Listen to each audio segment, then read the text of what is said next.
It's better to be hanged for loyalty than be rewarded for betrayal. You can do a lot more with weapons and politeness than just politeness. People are always teaching us democracy, but the people who teach us democracy don't want to learn it themselves. It's better not to argue with women.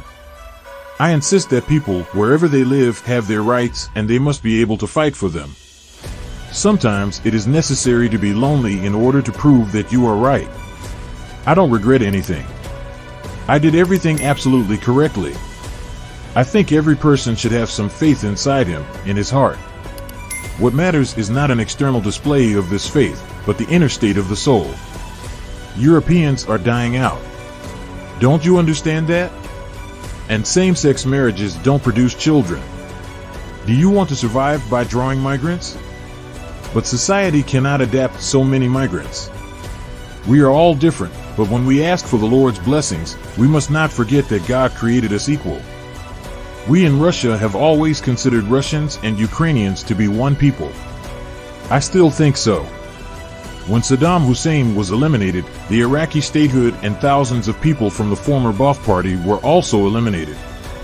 Thousands of Iraqi servicemen, who were part of the state's Sunni elite, found themselves thrown out into the street. No one gave a thought about them, and today they end up in the ISIS army. Hitler wanted to destroy Russia. Everyone needs to remember how that ended. There is no such thing as a former KGB man. A country in which the people are not healthy physically and psychologically, are poorly educated and illiterate, will never rise to the peaks of world civilization. Anyone who doesn't regret the passing of the Soviet Union has no heart. Anyone who wants it restored has no brains. If you are a Christian, you are in danger. If you decided to abandon your faith and become an atheist, you also are to be liquidated according to their concept. You are in danger if you decide to become a Muslim. It is not going to save you anyway because they believe traditional Islam is hostile to their goals. Maybe they have nothing else to do in America but to talk about me. NATO and the USA wanted a complete victory over the Soviet Union. They wanted to sit on the throne in Europe alone. It's better not to argue with women.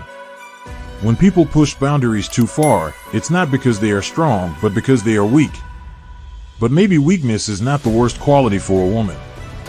Russia's partners should understand it's best not to mess with us. I don't want to offend anyone, but the United States, everywhere, all over the world, is actively interfering in electoral campaigns in other countries. Is this really news to you? Just talk to people, but in such a way so as to convince them that you're not going to make it public.